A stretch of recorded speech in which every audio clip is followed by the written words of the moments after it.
G'day folks, and welcome to this special preview of MMP's forthcoming title, Race for Bastogne, 7 Roads to Hell, 16th to 25th of December 1944. This is part of Adam Starkweather's Grand Tactical Series. This game has been designed by Joseph Chacon, and the artist for this is of course Nicolás Eskubi, who is the MMP staff artist, famous for I think all the GTS titles and many other MMP games from the SCS, OCS, ASL series. A lot of variations there, but you'll recognise his art, and he's done an outstanding job here. Joe has produced an outstanding design. I've had the great opportunity to preview some of the work he's done on this game, and I'm going to run through what I know. Before I do so, however, I want to first give a big shout out to Lee Forrest's videos. I provide a hyperlink to Lee's videos in almost all my GTS titles. Lee has already done a preview of this game several months ago. He runs through some of the scenarios, highlights some of the rules. I don't want to necessarily duplicate what he's doing, so go have a look at Lee's video if you haven't seen it yet. Now, first of all, this is not a broad bulge game. It doesn't cover all of the Battle of the Bulge. It focuses on, as the title suggests, Bastogne. And here is the map. There are 3 maps that come with the game. There are 2 of these large 22 by 34 inch map, that is, they are 22 inches high and 34 inches wide, and the dividing line is just around here. So they go side by side with the west map with Bastogne and an east map which covers sort of from Wilt to the Ur River. There's also a third map which is a scenario map focused on the fighting around Wilts, which is just down here. So you get 3 maps. At present it looks like there'll be 8 counter sheets. You get the dice. You get the 2.0 C series rules and the Race for Bastogne exclusive rules, which I'll talk about in just a moment. First of all, let's look at this map, and as I said, this focuses on that a core drive through Bastogne. Now, keep in mind they're on their way to the Meuse or the Maas River, on their way to Antwerp, and they're bypassing Bastogne. Well, ideally they try to capture Bastogne.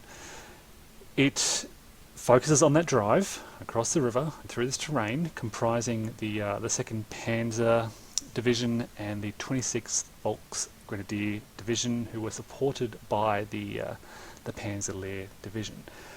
Part of their objectives are to seize Bastogne, but part of their objectives are also to continue driving on to exit the map on the left or western edge here.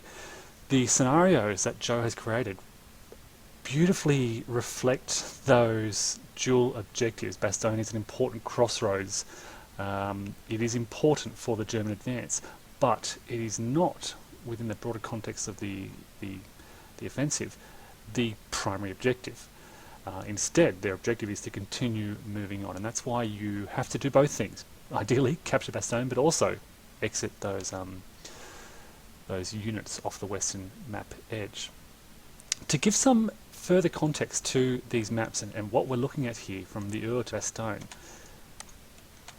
here is the map within this broader context. You can see the broader German offensive. Antwerp is up here, just behind this little descriptor, and you can see the extent of the German advance towards the Meuse River. Bastogne is right here where I'm pointing. Wilt's just in the south, and the Ur River runs along here. We are talking here about 40 kilometers from left to right, east to west. Again, to put this in context, this is a slightly smaller width than the Greatest Day maps. Now at present, as a bit of an aside, the Greatest Day maps don't fit on my table. They're about half a foot too wide, and I love that this is just about a foot and a half smaller, because it means that it'll fit on my table. In fact, it'll be if there's 2 34-inch maps, they'll be 68 inches wide along there. Again, you can see the 27th Panzer Corps here driving through on their way past the area. To place this in broader context, here is the map on a modern day map of Europe. But I thought it'd be nice to give a comparison with those other maps and their sizes. So you can see here's the Greatest Day, which I'm really running through intensely at the moment. It is slightly wider, but also about twice as long. Again, for context, this bulge map, this Bastogne map rather, is only 22 inches tall, and I know that'll be great for a lot of gamers who play on a sort of computer-sized table where they don't have that depth, that sort of height to their gameplay. So it's a wide map, as I said, 68 inches, but only 22 inches tall, which is really nice. And by comparison, here is at the top here is the Devil's Cauldron maps, which was huge, and this is Where Eagles Dare end to end. So this is the combined Where Eagles Dare, Devil's Cauldron, Market Garden scenario maps together. Huge, and I need a new house to fit this in. This will fit nicely on my table, so I love this idea. So in terms of size, scale, and complexity, it is, well, I think the map is a good indication. It is certainly a step below the monstrous combined campaign from Market Garden, but is a step below the Greatest Day. I'll talk in a moment about sort of the fewer exclusive rules, but I think that contributes towards it. There aren't as many exclusive rules. There's a lower counter density. The map is smaller. There are, because of this difficult terrain, there are more kind of fixed lines of attacks for the Germans. It is, I mean, approaching this as a new player, it would be much easier to grasp and understand and learn the GTS system via this game. Okay, so just panning down on the eastern edge of the east map around the Ur River, and this is the initial setup. This is my initial setup for the main campaign game, Scenario 7, The Race for Bastogne, which takes place over about 10 days. So there's a bit of flexibility in this. Units can often set up within a certain range of a hex. This is how I've done it. This is looking at the 2nd Panzer Division and the 26th Volksgrenadier Division further to the south, with those American defenders all set up as well. And again, you can see Nicolás Eskubi's amazing art here. You can see quite clearly that sloping terrain, which gives kind of defenders on high ground a slight advantage. The wooded hexes, the clear hexes, the roads passing between. The Americans, of course, start off, a few of them in improved positions and trenches. And as kind of, we're almost at the bottom of the map here, so you can see it's quite a narrow map, very manageable, really focusing on those main east-west roads from the Ur and those 2 river crossings towards Bastogne.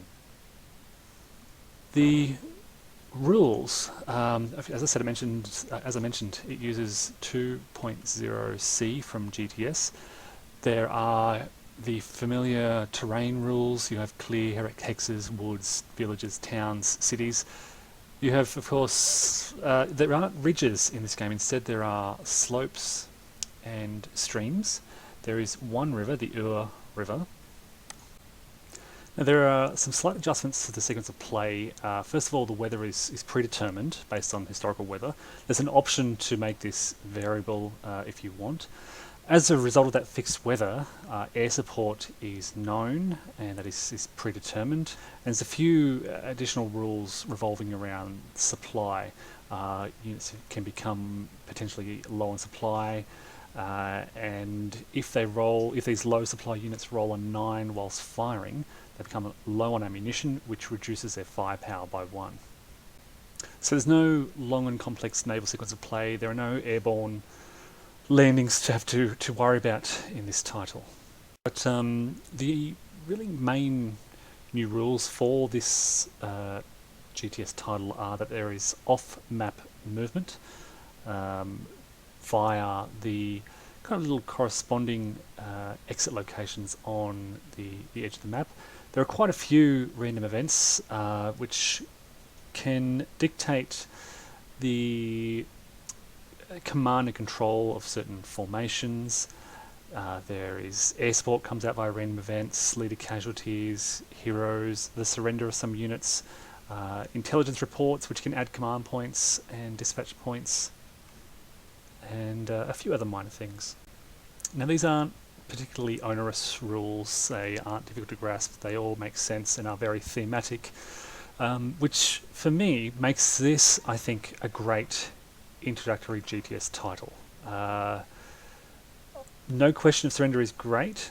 I think Race for Bastogne just adds a little bit more depth and variability. It's a more dynamic terrain setting and battle setting, and I think Nicolás has done an amazing job with the map, as you can see here.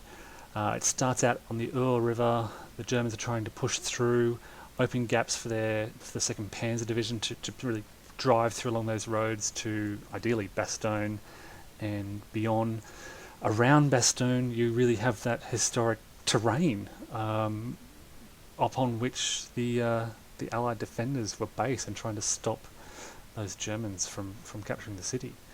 It is a fascinating setting, a very compact, reasonable, playable map. I think this will do a great job in bringing GTS to potentially new gamers in terms of its accessibility and engagement, while simultaneously serving as a valuable addition and an interesting battle experience for more experienced GTS players.